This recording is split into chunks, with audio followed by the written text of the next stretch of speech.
A maquita tá aqui. Tá aí a caixa nova. Vou abrir a caixa.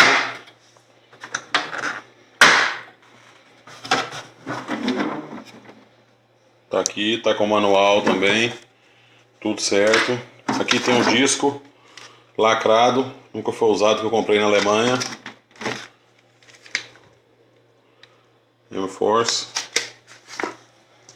Tá aqui a máquina. Deixa eu tirar ela pra fora. Tá com um pouco de pó lá dentro, porque como eu te disse, eu tive que usar pra não ficar como nova.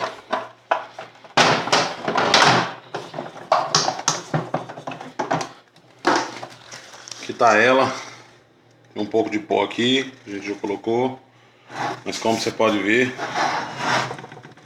ela é nova, 0 km.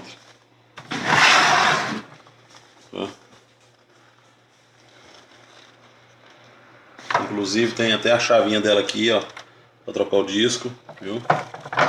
Vou te mostrar o disco dela.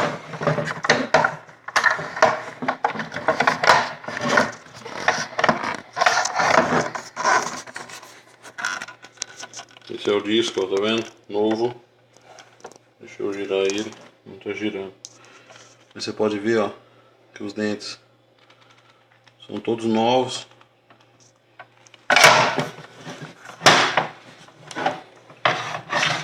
Vou colocar ela na tomada aqui agora pra você ver.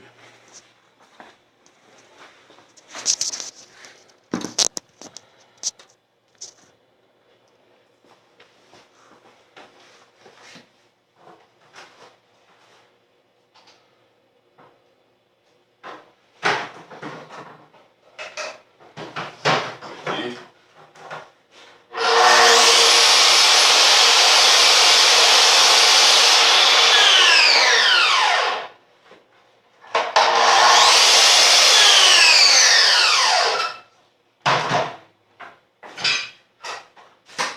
Vou te mostrar a régua agora, as duas réguas que trouxe dentro da outra embalagem, viu?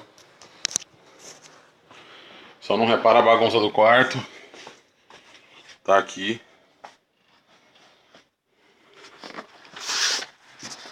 As duas réguas. Vou colocar aqui no chão para você ver.